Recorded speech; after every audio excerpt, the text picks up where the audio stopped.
Hello, everyone, and welcome back to another episode of TASB Talks. As always, we are here to give you the latest happenings and insights into Texas public education. I'm your host, Matt Mitchell, Senior Communication Specialist here at TASB, and I'm joined not only by Dox Gonzalez, Division Director of TASB Governmental Relations, but a new face as well. Welcome to the show, Kelly Rosti, Associate Executive Director of TASB Governmental Relations. How are y'all doing? I'm doing great. Thanks for having me, Matt. Yeah, thanks for having us. And welcome, Kelly. You're like a long-time listener, first-time guest. Long-time listener, first-time caller. Thanks for having me. We are having our invite a fan on the show segment, so maybe we'll have you back. Maybe we'll have someone else back, a loyal listener. Who knows? You're going to gauge my performance and then decide if you'd like to have me back. Well, on that note, let's kind of just hop right into it. We've got a big week coming up, needless to say, with Election Day coming up on Tuesday, November 5th.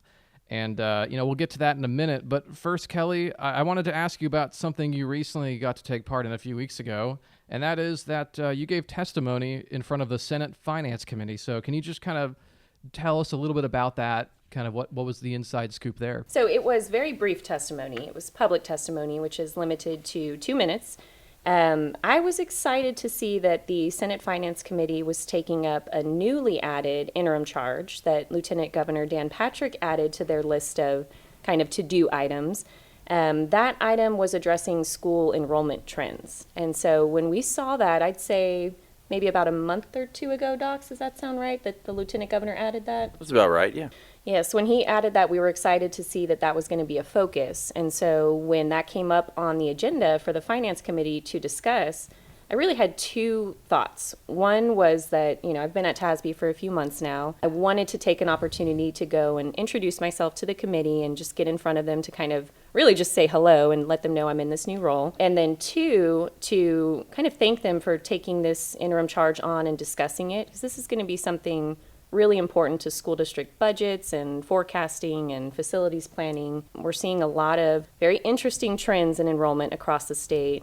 We've got some school districts that are still fast growth, others that are really slowing down or losing students. So there's a myriad of reasons that impact that, and the Finance Committee had some great witnesses that testified to various impacts and causes for enrollment trends. So, stopping by just to let them know that more than anything, we want to be a part of that conversation, be a resource to them as they're working through potential solutions to make sure that schools are able to absorb fluctuations in enrollment trends and ready for the future to serve students. Think they'll have you back?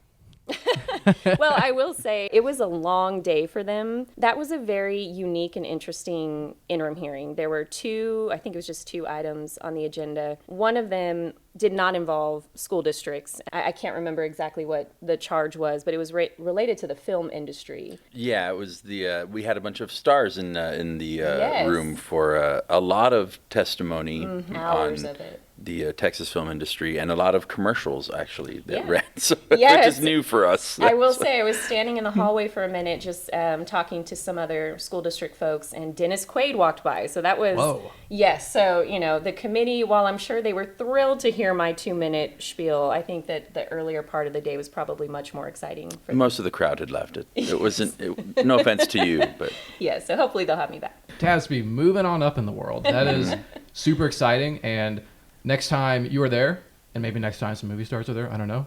Maybe just let us know and we'll have you back on the show. Well, now that I've been on a podcast, I think maybe I could be in that category. you are a movie star now. Yeah, you're We'll get the pod video star. going. I'm podcast. just saying we have a pretty wide reach with the show now. Who knows? Who knows? On that note, though, and I guess not really on that note, but kind of circling back to Election Day now, obviously coming up in less than a week, which is kind of hard to believe. It feels like it's been a crazy long last 4 or 5 months, But circling back to Election Day, I just kind of wanted to ask you all, what are some important issues in races that maybe we should be keeping an eye on over the next, several days and obviously Election Day at the state level? And how could some of these potential outcomes impact public education in Texas? Ooh, that's a great question. There's so much on the ballot right now that if I may make a little plug here for folks who have not yet voted, please make sure that you go all the way down the ballot. Stop listening right now and just go. Just go Go vote. right now.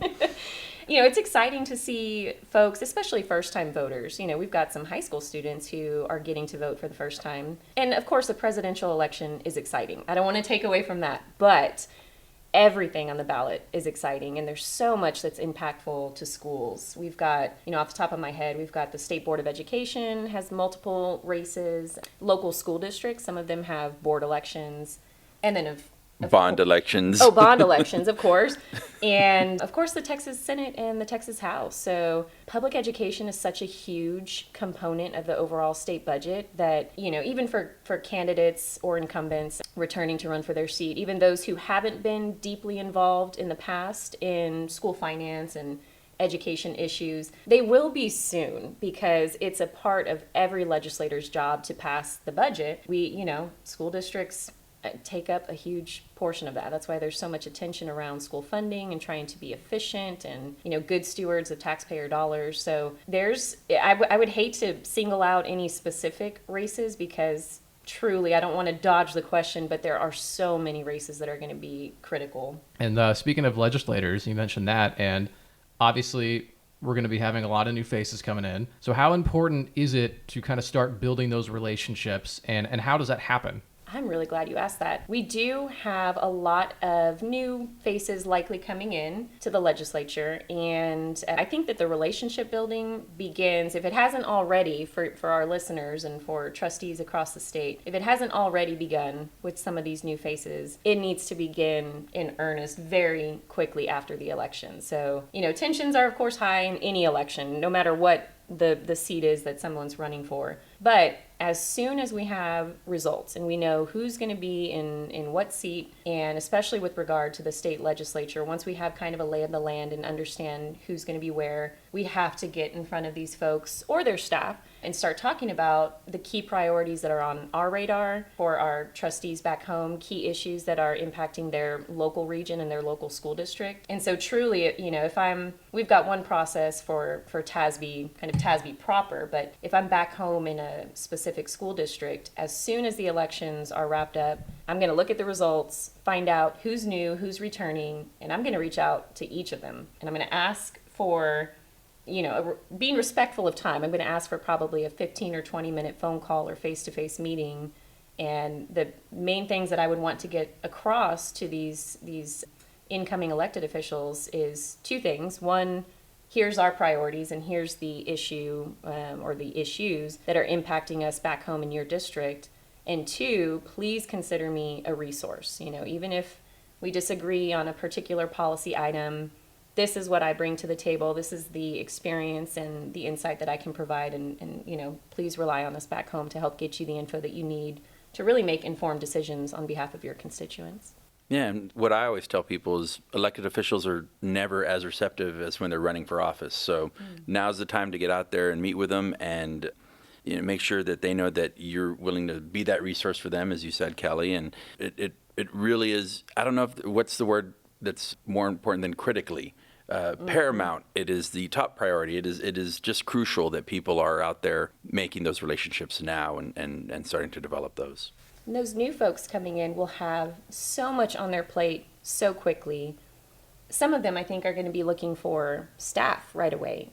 That in and of itself is a difficult task. Sometimes it's hard to find legislative staff.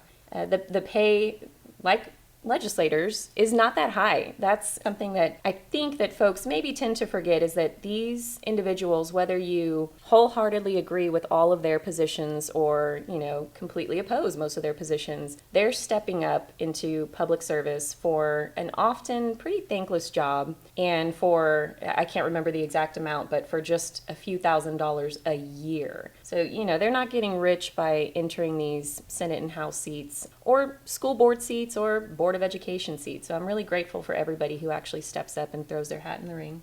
So they've dived into the deep end. Dove.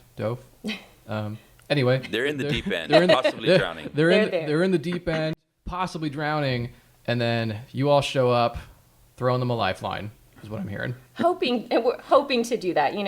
I think there's often different ideas of what our work looks like, but more than anything, I'm coming from a a school district where I was a teacher and eventually served as a director of government relations for that school district. And, a few years ago, I don't think that I knew exactly what TASB government relations staffers were doing. You're just busy in the weeds doing your work back at home and don't think about it too much. So it's easy to have maybe a misconception of what the work is. But when it comes down to it, what we're really doing is providing helpful information in a streamlined, efficient process, and we try to be available at all hours of the day and night if somebody has a question, because we have the ability of accessing resources very quickly to find out what the impact of a particular policy proposal would be on all different kinds of school districts. So we really want to get the point across to all of our legislators that we're just a resource.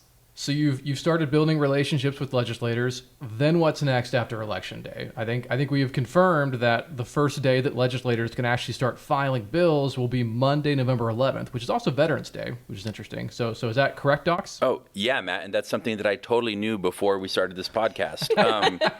No, I've only been doing this for 18 years, and all the dates seem to run together. But I will tell you, Matt, that all those ideas are already starting to percolate, and we've heard from friends at the Texas Legislative Council that they are furiously working on already preparing drafts for bills that will likely be filed here on that first Monday after Election Day. And that's when we'll start getting a sense of the issues that will be coming before us. And, there are thousands of bills filed. Only a fraction of those will make it across the finish line. And so, but it's always fun to see which ones might make it and which ones won't. It is, and it's a huge undertaking to process and analyze all of the bills that impact education. I think last session, if I'm not mistaken, TASB tracked over 2,000, I think, that had some sort of impact on public education, or TASB.